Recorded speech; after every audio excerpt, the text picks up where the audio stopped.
Dia dikerumuni jin, tapi dengan ucapan yang istilahnya melecehkan kepada Nabi, seolah-olah ya jin ini kan cenderung mungkin dekat dengan setan gitu, dengan genderuwo dan sebagainya. Padahal jin sendiri kan nggak harus gitu Pak Kiai. Iya. Ada yang baik, ada yang jadi ulama juga itu, kan begitu. Ya, makanya kita ingin jelaskan, dan kami tidak menyekutukan Tuhan kami dengan seseorang pun. Nah, oleh si pengoceh tadi di sini dikemukakan berarti Nabi Muhammad itu dikerumuni jin. Padahal ketika Nabi Muhammad SAW sedang membaca Al-Quran, justru jin datang untuk mendengarkan, menyimak ayat Al-Quran.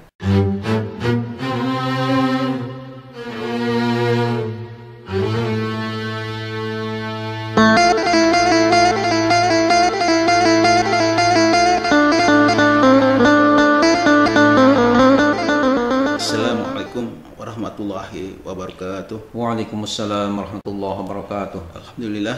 Alhamdulillahirabbil alamin. Allahumma shalli ala sayidina Muhammadin Allahumma shalli wa ala alihi wa sahbihi ajma'in. Amma ba'du. Pemirsa yang Allah muliakan, alhamdulillah kita berjumpa kembali di kajian ilmu umat bertanya, ulama menjawab. Insyaallah kajian ini akan dipimpin oleh murabi kita, yaitu Dr. Kiai Haji Ahmad Dimyati Badruzzaman MA.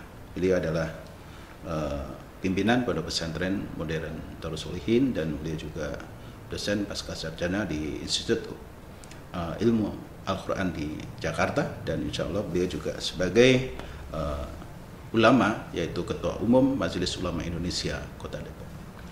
Assalamualaikum Pak Kiai. Waalaikumsalam warahmatullahi wabarakatuh Pak Andre. Pagi kita insya Allah akan membahas satu kajian yang masih ramai di masyarakat nih. Ya. Ada usulan, banyak banget usulan di WA saya.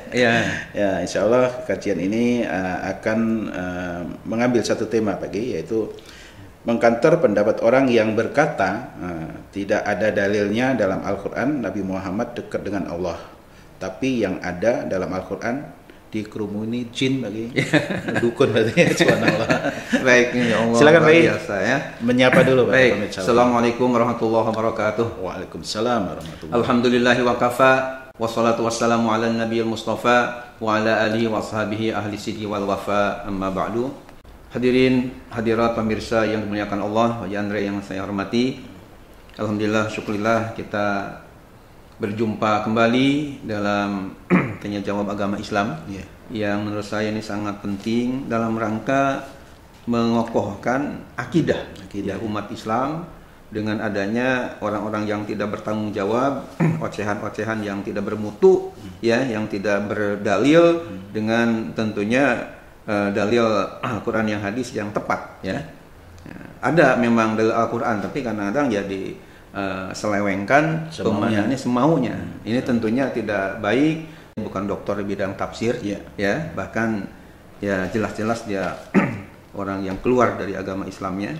Katanya sudah dibaptis. Jadi tentunya kita ingin menjelaskanlah kepada umat, khususnya umat Islam ini, supaya jangan sampai goyah akidahnya dari ucapan-ucapan yang nyeleneh tadi. Silakan Pak Haji Andre untuk dikemukakan mengenai tema dan pertanyaannya. Baik Pak Kiai, terima kasih. Pemirsa, kita akan membahas satu tema, yaitu mengkanter pendapat orang yang berkata tidak ada dalilnya dalam Al-Quran Nabi Muhammad dekat dengan Allah, tapi yang ada dalam Al-Quran dikerumuni jin. Kemudian pertanyaannya nih dari masyarakat, pertanyaannya, benarkah Nabi Muhammad itu tidak dekat dengan Allah dan dikerumuni oleh jin? Wah, silakan lagi, silakan. Baik. Kita jelaskan dalil-dalil. Bismillahirrahmanirrahim. Haji Andre dan pemirsa yang dimuliakan Allah, mari kita kaji yang sebenarnya bagaimana ini, dari tentunya rujukan-rujukan ayat-ayat Al-Quran, hadis-hadis, dan fatwa-fatwa ulama yang mu'tamad dan mu'tabar yang bisa kita jadikan pegangan dalam akidah Islamiyah kita. Yang pertama, dia mengatakan bahwa Nabi Muhammad tidak ada dalam Al-Quran sebagai orang yang dekat dengan Allah. Justru dikerumuni jin. Yang pertama, saya ingin mengkanter bahwa Nabi Muhammad bukan yang dekat dengan Allah, atau katakanlah tidak dekat dengan Allah. Saya justru mengatakan Nabi Muhammad ini adalah orang yang paling dekat dengan Allah. Apa dalilnya Nabi Muhammad ya dekat dengan Allah? Ini tentu punya dasar, punya argumentasi. Minimal ada 3 dalil. Yang pertama, Nabi Muhammad adalah satu-satunya orang yang disanjung akhlak budi pekertinya oleh Allah Subhanahu wa taala, di mana sanjungan ini belum pernah diberikan kepada nabi-nabi dan rasul-rasul sebelumnya, apalagi kepada manusia yang hidup sesudahnya. Apa sanjungannya dalam Al-Qur'an kepada Nabi kita Muhammad sallallahu alaihi wasallam? Di dalam Al-Qur'an surah Al-Qalam ayat 4, Allah Subhanahu wa taala berfirman, A'udzubillahi minasyaitonirrajim. Bismillahirrahmanirrahim. Wa innaka la'ala khuluqin 'azim. Wa innaka, dan sungguh engkau Muhammad, la'ala khuluqin 'azim, sungguh punya akhlak budi pekerti yang agung. Biasanya kan orang mengatakan punya akhlak yang baik. Itu kalau akhlak yang baik dalam bahasa Arabnya Pak Andre, pemirsa, la'ala khuluqin hasan. Hasan itu artinya yang baik, ya, atau jayyid itu yang bagus, baik. Tapi rupanya Allah Subhanahu wa taala tidak puas kalau menyebut Nabi Muhammad itu dengan akhlak yang bagus. Bahkan ada yang lebih tinggi lagi, disebutnya akhlak yang mulia. Itu bahasa Arabnya tentu akan berbunyi wa innaka la'ala khuluqin karim. Kan ada hadis innama bu'istu li utammima makarimal akhlak. Sungguh aku diutus untuk menyempurnakan akhlak yang mulia. Biasanya terkenal di masyarakat dengan akhlakul karimah, ya, akhlak yang mulia. Rupanya Allah Subhanahu wa taala enggak puas dengan menyanjung, hanya mengatakan Nabi Muhammad itu punya akhlak yang mulia. Lebih tinggi lagi dari karim, menggunakan azim. Wa innaka la'ala khuluqin azim. Seperti kalau kita di akhir baca Al-Qur'an kan shadaqallahul azim. Maha benar Allah yang agung. Jadi seolah-olah karena begitu dekatnya Allah Subhanahu wa taala dengan nabinya yang bernama Muhammad sallallahu alaihi wasallam, seolah-olah sifat yang beliau miliki al-azim tadi ya nempel juga, disematkan juga kepada hamba yang bernama Nabi Muhammad sallallahu alaihi wasallam. Tidak mungkin menurut logika sifat ini al-azim tadi disematkan kepada Nabi Muhammad kalau tidak begitu dekat dengan Allah. Ini dasar yang pertama. Saya katakan salah sekali kalau orang yang ngoceh tadi Nabi Muhammad katanya bukan tidak ada dekat dengan Allah, dalam Al-Quran nggak ada dalilnya. Ini surah Al-Qalam ayat 4. Yang kedua untuk menunjukkan bahwa Nabi Muhammad adalah begitu dekatnya dengan Allah, yang sangat dicintai oleh Allah, adalah dalam surah Al-Ahzab ayat 21, di mana Rasulullah ini, Nabi Muhammad ini satu-satunya manusia yang oleh Allah dijadikan suri tauladan oleh seluruh umat manusia. Bunyi ayatnya, Allah berfirman, laqad kana lakum fi rasulillahi uswatun hasanah. Sungguh telah ada bagi kalian pada diri Rasulullah yang Nabi Muhammad uswatun hasanah, suri tauladan, contoh yang baik. Kalau misalnya Nabi Muhammad itu jauh dengan Allah, tidak dekat dengan Allah Subhanahu wa taala, mustahil menurut logika dijadikan sebagai uswah hasanah untuk seluruh umat manusia di dunia ini. Ini karena begitu dekatnya dengan Allah, maka beliau dijadikan sebagai uswah hasanah, good model bahasa Inggrisnya, menjadi model yang terbaik, contoh yang terbaik.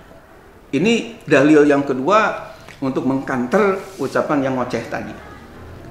Kemudian dalil yang ketiga, Pak Andre, bahwa Nabi Muhammad itu sangat dekat dengan Allah, bahkan sangat dimuliakan oleh Allah, ada dalam Al-Quran surah Al-Insyirah yang ada di juz amma, ayatnya wa rafa'na laka zikrak.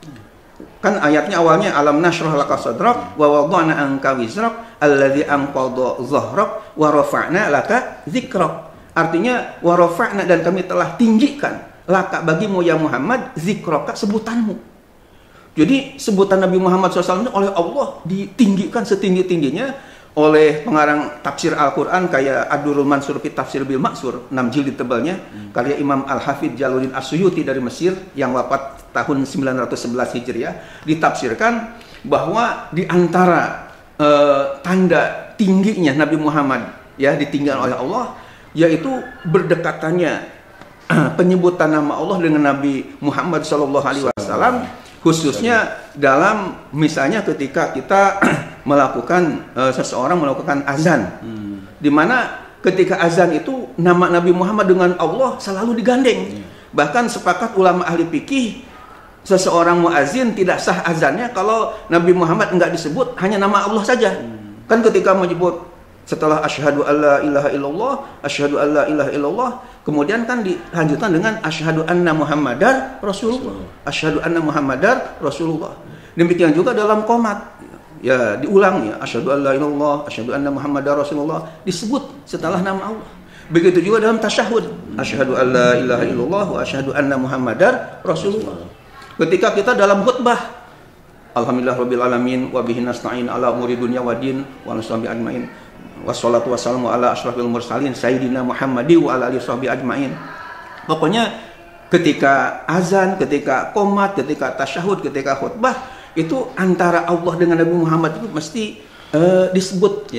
Itu dalam rangka apa? Dalam rangka meninggikan nama Nabi Muhammad, di mana hal ini jelas merupakan begitu dekatnya Nabi Muhammad dengan Allah Subhanahu wa taala. Ini dalilnya begitu jelas dalam Al-Qur'an sampai 3 ayat tadi. Yang pertama Al-Qalam ayat 4, wa innaka la'ala khuluqin azim. Yang kedua surah Al-Ahzab ayat 21, laqad kana lakum fi rasulillahi uswatun hasanah. Dan yang ketiga dalam surah Al-Insyirah, alam nashrah laka sadrak wa wadana anka wizrak alladzi anqadha dhahrak wa rafa'na laka dzikrak. Nah, kemudian kita mendengar juga ocehannya itu bahwa ya Nabi Muhammad adalah Nabi yang tidak bisa menyelamatkan kepada umatnya. Jadi dia bilang Nabi Muhammad itu ya nggak bisa menyelamatkan kepada ya umatnya. Nah, dalam hal ini mungkin perlu dikemukakan di sini, memang dalam masalah keselamatan ini adalah hak mutlak daripada Allah Subhanahu wa taala yang punya nama As-Salam ya. Nabi kita Muhammad SAW pada hakikatnya beliau hanya tabligh ya, hanya menyampaikan dakwah, menyiarkan. Karena masalah hidayah, petunjuk misalnya kepada orang tertentu, itu hidayah taufik ini hanya Allah Subhanahu wa taala. Misalnya dalam Al-Qur'an surah Al-Qasas ayat 56 Allah berfirman, innaka la tahdi man ahbabta walakinnallaha yahdi may yasha wa huwa a'lamu bil muhtadin.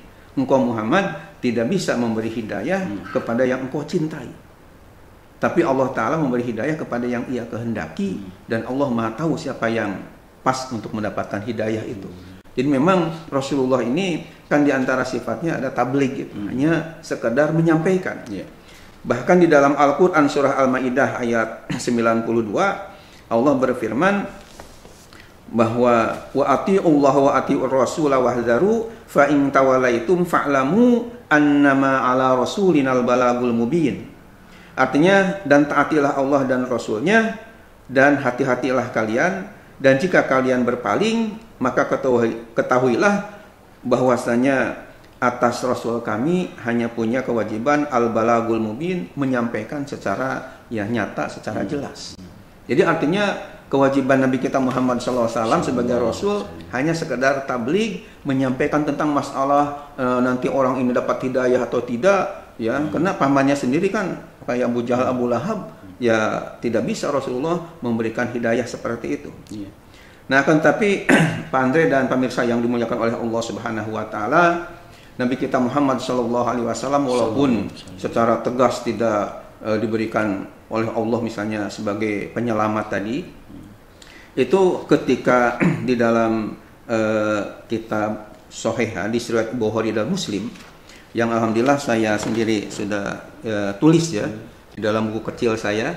Kalau yang tadi di episode yang lalu ada buku saya kaitan dengan panduan kuliah agama Islam. Bahkan sebelumnya ada juga kita kemukakan hadis di dalam Al-Jawahir fil Hadis Al-Bashir wan Nazir, kumpulan 40 hadis sahih yang saya tulis sendiri. Nah, sekarang ada dalam buku saya atau kitab yang saya tulis dalam bahasa Arab, judulnya Al-Muhazzab fi Ilmil Akhlaq. Jadi ketika saya membahas tentang tema yang dikemukakan di sini, yakni ad-darsus salis fi wujubi taati Rasulillah sallallahu alaihi wasallam. Pelajaran ketiga dalam wajibnya mentaati Rasulullah sallallahu alaihi wasallam. Di sini karena kitab ini Pak Andre dan pemirsa kami buat untuk para santri, sehingga ungkapannya ya talibal ilmi, wahai pencari ilmu, para santri, ya, layak mulu imanul abdi hatta yakuna rasuluhu sallallahu alaihi wasallam ahabba ilaihi min walidihi wa waladihi wa jami'in nasi. Tidaklah sempurna iman seorang hamba Allah sehingga Rasulullah SAW itu lebih ia cintai min walidihi daripada orang tuanya, wa waladihi dan anaknya, wa jami'in nasi dan semua manusia. Nah, kemudian saya kemukakan hadisnya atau dalilnya, qala Rasulullah sallallahu alaihi wasallam la yu'minu ahadukum hatta akuna ahabba ilaihi min walidihi wa waladihi wan nasi ajmain, rawahul Bukhari wa Muslim an Anas bin Malik radhiyallahu anhu. Jadi artinya Rasulullah SAW bersabda, tidaklah sempurna iman salah seorang di antara kalian sehingga aku ini lebih dicintai daripada orang tuanya dan anaknya, juga manusia secara keseluruhannya. Ini hadis sahih riwayat Imam Bukhari dan Imam Muslim dari sahabat Anas bin Malik.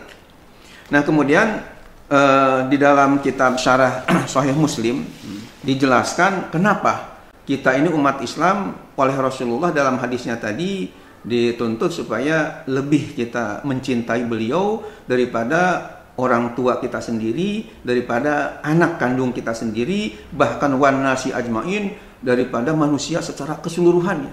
Justru kita disuruh mencintai Rasulullah sallallahu alaihi wasallam. Nah, di dalam kitab namanya Syarah Sahih Muslim, ya, karya Imam Nawawi, ini semuanya 9 jilid, 18 juz, tapi ada keterangannya dalam juz kedua halaman 16. Di sini dikatakan makna hadis anna man istakmalal iman alima anna haqqan nabi sallallahu alaihi wasallam akadu alaih. Pengertian hadis Nabi tadi bahwasanya orang yang sempurna imannya, dia hendaknya mengetahui bahwa hak bagi Nabi kita Muhammad sallallahu alaihi wasallam akadu alaih lebih kuat atasnya min haqqi abihi daripada hak bapaknya, wabnihi dan anaknya, wan nasi ajmaina dan manusia secara keseluruhannya. Kenapa? Li an-nabihi sallallahu alaihi wasallam istanqazana minan nari wa hadaina minad dolali. Karena Nabi kita Muhammad sallallahu alaihi wasallam itu adalah manusia yang telah berjasa kita bisa terselamatkan daripada nar, api neraka, wa hadaina minad dolal, dan kita mendapatkan hidayah petunjuk daripada kesesatan. Jadi maksudnya pengarang dari Syarah Sahih Muslim ini, ya, yang mengambil ungkapan dari seorang ulama ahli hadis Imam Al-Baqal namanya, bahwa kenapa kita ini harus cinta kita kepada Nabi Muhammad SAW harus melebihi kepada orang tua, kepada anak dan manusia secara keseluruhan, karena Rasulullah sangat berjasa kepada kita, di mana kita tahu cara berwudu, kita tahu cara sholat, kita tahu bahwa berbakti kepada orang tua ini baik dan sebagainya. Itu kan pada hakikatnya ajaran yang dibawa oleh Nabi kita Muhammad SAW. Mungkin di antara Bapak Ibu termasuk Pak Andre bertanya-tanya, bagaimana Pak Kiai kita tahu ini ajaran dari Nabi Muhammad? Kan Nabi Muhammad ini udah wafat 1000 tahun yang lalu. Ya, perlu diketahui bahwa ilmu-ilmu yang sekarang para ulama miliki ini kan punya sanad. Ya, bersumber. Mungkin Pak Andre sudah baca ya. Sanad saya silsilahnya alhamdulillah sampai kepada Rasulullah sallallahu alaihi wasallam dari 3 jurusan, ya, baik itu dalam tilawatul Quran, bacaan Al-Quran, alhamdulillah sampai nyampe kepada Rasulullah, ya, melalui ujung-ujungnya Utsman bin Affan.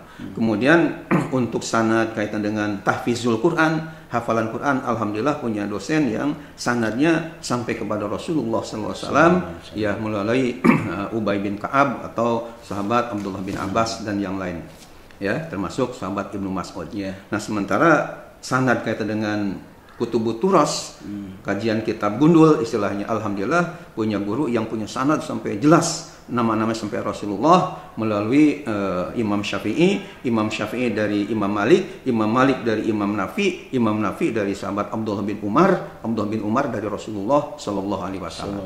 Nah, jadi ilmu-ilmu yang kita miliki ini sebenarnya pada hakikatnya adalah bersumber dari Rasulullah dan Jibril dari Allah Subhanahu wa Ta'ala, gitu kan. Nah, jadi kita tahu ini yang baik, ini yang buruk, ini yang benar, ini yang salah, tata cara ibadah kan dari Rasulullah.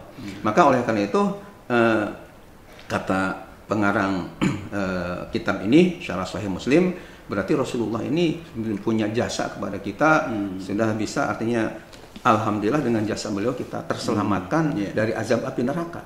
Sebab kalau enggak ngikuti ajaran Rasulullah tadi kan kita jadi enggak tahu mana yang hak, mana yang batil dan seterusnya. Nah, ini jadi kesimpulan daripada ocehan yang pertama, bahwa Nabi Muhammad adalah orang yang tidak dekat dengan Allah, jelas itu ucapan yang keliru yang tidak bisa kita terima sama sekali karena bertentangan minimal dari 3 ayat Al-Quran yang tadi. Kemudian mengenai Nabi Muhammad tidak bisa menyelamatkan ini juga saya kira tidak tepat juga, karena justru dengan ajaran-ajaran yang dibawa oleh beliau inilah kita alhamdulillah kita bisa selamat menjadi orang Islam yang insya Allah baik, menjadi soleh dan solihah gara-gara ajaran yang dibawa oleh Nabi Muhammad Sallallahu Alaihi Wasallam. Nah, kemudian mungkin Pak Andre yang terakhir kaitan dengan masalah dikerumuni jin itu, ya kita juga perlu counter juga, karena dia bilang Nabi Muhammad itu bukan orang yang dekat dengan Allah, tidak ada dalil dalam Quran saya temukan. Saya sudah masuk Islam 36 tahun, ya. Kemudian tahun 2014 saya dibaptis, ya. Tidak temukan Muhammad dekat dengan ya Tuhan gitu. Ya, jelasnya itu keliru. Justru yang ada katanya di surat 72, maksudnya surah jin, dikerumuni oleh jin dengan nada yang negatif. Dia dikerumuni jin tapi dengan ucapan yang istilahnya melecehkan kepada Nabi, seolah-olah ya jin ini kan cenderung mungkin dekat dengan setan gitu, dengan genderuwo dan sebagainya. Padahal jin sendiri kan nggak harus gitu, Pak. Iya. Ada yang baik, ada yang menjadi ulama juga, itu. Kan begitu. Ya, makanya kita akan jelaskan dalam kesempatan ini, Pak Haji Andre. Jadi saya alhamdulillah ketika kita jalan di Mekah juga ketemu dengan sebuah kitab yang judulnya Laqtul Marjan fi Ahkamil Jan. Kalau diterjemahkan ke dalam bahasa kita bahasa Indonesia, memungut inten berlian di dalam hukum-hukum yang berkaitan dengan jin. Jadi kitab ini dikarang oleh Al-Imam Jalaluddin As-Suyuti, ya, yang wafat 911 Hijriah dari Mesir. Dibahas mengenai bagaimana sebenarnya keadaan jin. Jadi dari awal sampai akhir ini bicaranya masalah jin aja, sehingga lengkap lah. Kita tahu bagaimana dia makanannya, bagaimana dia tempat tinggalnya. Bahkan termasuk wirid supaya ngusir jin juga ketika ada yang kesurupan ada di sini, ya. Sehingga pernah saya praktekkan ke santri ketika ada yang kesurupan, ya, kepanasan gitu. Nah kembali kepada masalah tadi, benarkah Nabi Muhammad ini dikerumuni dengan jin? Ya, mungkin perlu dikemukakan juga ya bahwa Nabi kita Muhammad SAW ya memang di dalam Al-Quran surah Al-Jin ayat pertama itu dinyatakan begini, Pak Andre, ayatnya bunyinya biar jamaah juga masyarakat jadi tahu persisnya. Jadi dalam surah Jin ayat pertama itu yang saya hafal ya ayatnya begini bunyinya. A'udzubillahi minasyaitonirrajim. Bismillahirrahmanirrahim. Qul uhiya ilayya annahu istama'a nafarun minal jinni faqalu inna sami'na Qur'anan 'ajaban yahdi ila ar-rusydi fa amanna bih wa lan nusyrika bi rabbina ahada. Itu satu ayat di ayat pertama surah Al-Jin. Ini yang dijadikan dalil atau dasar oleh yang waceh tadi, Nabi Muhammad dikerumuni jin. Jadi arti terjemah itu begini. Tadi kan dikatakan uhiya ilayya, kul uhiya ilayya. Kul katakan olehmu ya Muhammad sallallahu alaihi wasallam, uhiya ilayya, telah diwahyukan kepadaku. Annahu istama'a nafaru minal jin, bahwasanya telah mendengarkan nafarun sekelompok. Menurut ahli tafsir, nafar di sini kelompok, ya artinya bukan hanya 1-2, ditafsirkan kurang lebih ada 9 jin. Di situ annastama nafarul jinni faqalu inna sami'na Qur'anan ajaba. Lalu jin yang 9 orang tadi berkata, sungguh kami telah mendengar Al-Quran ajaba itu yang menakjubkan, yang mengagumkan. Ya, inna samina Qur'anan ajaba, yahdi ila rusdi, di mana Quran itu memberikan petunjuk kepada jalan yang lurus, kepada yang benar. Fa'aman nabi, lalu kami beriman dengannya. Walan nusyrika bi rabbina ahada, dan kami tidak menyekutukan Tuhan kami dengan seseorang pun. Nah, oleh si pengoceh tadi di sini dikemukakan berarti Nabi Muhammad itu dikerumuni jin. Padahal ketika Nabi Muhammad SAW sedang membaca Al-Quran, justru jin datang untuk mendengarkan, menyimak ayat Al-Quran. Dan ketika Rasulullah tahu bahwa ada jin yang datang tadi, ya tentunya diberikan dakwah kepada mereka supaya benar-benar membawa ajaran Nabi kita Muhammad SAW. Karena yang perlu diketahui oleh masyarakat, ya, oleh jamaah, bahwa jin juga sama-sama ditaklif. Ditaklif itu artinya diberi beban syariat seperti manusia. Dalilnya bisa dibaca dalam Al-Quran surah Az-Zariyat ayat 56. Allah berfirman, wa ma khalaqtul jinna wal insa illa liya'budun. Wa ma khalaqtul jinna wal insa, tidaklah aku ciptakan jin dan manusia illa liya'budun, kecuali mereka untuk beribadah kepadaku. Jadi artinya jin juga tetap sama-sama ditaklif, dibebani syariat oleh Allah, karena ada juga yang ahli neraka, ahli surga, untuk beribadah kepada Allah. Dan utusan Rasul itu tidak ada dari kalangan jin, yang ada Nabi kita Muhammad SAW. Makanya di dalam sejarah dikemukakan Nabi Muhammad itu mab'usun ila saqalain. Nabi Muhammad itu diutus kepada dua makhluk, yakni manusia juga kepada jin. Begitu. Dan perlu diketahui dalam Al-Quran surah jin sendiri, ternyata jin itu ada dua macam. Di dalam Al-Quran surah jin dikatakan, wa anna minna salihun wa anna minna salihun wa minna duna dzalik kunna talaiqa kidada. Artinya, wa anna minna salihun, sungguh di antara kami itu ada jin-jin yang soleh, ya, wa minna duna dzalik, namun ada juga yang tidak soleh. Jadi ada yang tidak baiknya. Ya, kunna talaiqa kidada, kami ini memilih jalan yang berbeda-beda. Artinya tidak sama antara satu golongan satu jin dengan jin yang lain itu. Ada yang solehnya, ada yang tidak. Seperti manusia aja, ada yang solehnya, ada yang tidak solehnya, kan banyak. Bahkan di dalam surah jin ayat berikutnya itu kita temukan ada ayat yang berbunyi, wa anna minnal muslimuna wa minnal qasitun faman aslama fa ulaika taharraw rasyada wa ammal qasituna fakanu li jahannama hataba. Artinya apa? Wa anna minnal muslimun, dan dari kami juga golongan jin ini ada muslimun, ada orang-orang yang beragama Islam. Wa minnal qasitun, namun ada juga di antara kami justru yang inkar, yang kafir. Fa ammal, lanjutannya itu tadi kan wa anna minnal muslimuna wa minnal qasitun faman aslama fa ulaika taharraw rasyada. Adapun orang yang masuk agama Islam berarti dia telah memilih jalan petunjuk yang diridhoi oleh Allah. Kemudian ayat berikutnya, wa ammal qasituna fakanu li jahannam hataba. Adapun orang yang tidak beragama Islam, yang kafir-kafir, itu fakanu li jahannam hataba, justru mereka akan menjadi kayu bakarnya api neraka jahanam. Itu jadi artinya Nabi Muhammad SAW memang pernah, ya, didatangi oleh kurang lebih 9 tokoh-tokoh jin tadi, tapi bukan dalam arti yang negatif.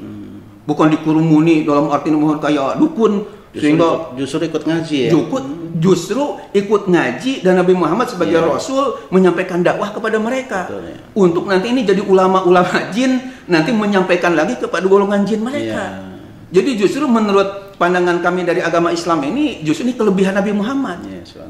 Yang luar biasa, bukan hanya dakwah kepada manusia biasa seperti kita, tapi golongan jin pun beliau dakwahi, dan jin itu pada nurut aja kepada beliau. Ini kan suatu keistimewaan, bukan justru menjadi pelecehan. Nabi Muhammad dikerumuni jin-jin yang dipandang kayak setan genderuwo dan seperti itu, bukan. Nah, ini menurut saya perlu diluruskan, dan masyarakat jangan sampai ya katakanlah bimbang dan sebagainya dengan adanya ocehan-ocehan yang orang yang tidak berilmu ini. Dan di samping itu kan Rasulullah juga punya hak untuk bisa memberikan syafaat di yaumil akhir nanti ya Pak Kiai. Ya jelas. Luar biasa itu ya jadi. Luar biasa. Juga bisa menolong juga sebenarnya kan. Bisa menolong kepada umat, bahkan nabi-nabi yang lain termasuk Nabi Nuh, Nabi Ibrahim, Nabi Musa, Nabi Isa semuanya menyerah, tapi Muhammad lah. Artinya Rasulullah SAW ketika sujud, ya irfa ya Muhammad, sal tu'ta, ya angkat wajahmu wahai Muhammad, kata Allah, tanya, minta tu'ta, nanti kamu pasti akan diberi oleh Allah Subhanahu wa taala syafaat apa? Syafaatul uzma. Ini kan luar biasa. Makanya orang yang melecehkan kepada Muhammad ini ya jelas itu orang kafir. Orang yang bukan Islam, justru walaupun ada Islam agama Islam yang melecehkan, ya jelas bukan Islam lagi. Ya karena umat Islam itu tadi dikatakan Rasulullah bersabda kan la yu'minu ahadukum hatta akuna ahabba ilahi min walidihi wa waladihi wa nasi ajmain. Jadi tidak sempurna iman seorang hamba sehingga aku lebih dicintai daripada bapaknya, daripada anaknya dan manusia secara keseluruhannya. Itulah akidah yang benar. Betul, baik. Makasih Pak Kiai. Demikian, mudah-mudahan Pak Andre dan pemirsa menjadi lebih mantap keimanannya dan tidak terpengaruh oleh ocehan-ocehan orang tertentu yang menurut saya sekarang ini ya mungkin zaman YouTube ya. Kalau kita baca YouTube, berupanya mereka juga punya channel-channel yang kalau kita dengar itu luar biasa melecehkannya sama agama kita ini. Nah makanya sekali lagi saya anjurkan kepada ulama-ulama, kiai-kiai yang ilmunya udah tinggi begitu, ya untuk jangan diem aja, ikut serta berdakwah secara digital Pak. Secara digital lagi. Jadi lawan tapi dengan argumen yang jelas. Jangan dengan dalil yang jelas. Dalil yang jelas. Yang jelas begitu ya. Iya, sehingga masyarakat jadi yakin, menjadi mantap, itu yang kita harapkan. Dan mudah-mudahan Majelis Ulama Kota Depok juga banyak nanti ulama-ulama kita, kiai-kiainya yang tampil untuk mengkanter mereka-mereka. Baik, Pak Kiai. Demikian, mudah-mudahan bermanfaat. Assalamualaikum warahmatullahi wabarakatuh. Assalamualaikum warahmatullahi wabarakatuh. Baik, saya kira sudah jelas kajian kita hari ini, bagaimana cerita jin, bagaimana Rasulullah ya, sehingga sudah bisa menyimpulkan sendiri insya Allah ya. Kita tutup talim kita atau kajian dengan guru kita atau murabi kita ya dengan doa kafaratul majelis. Subhanakallahumma bihamdika asyhadu an la ilaha illa anta astaghfiruka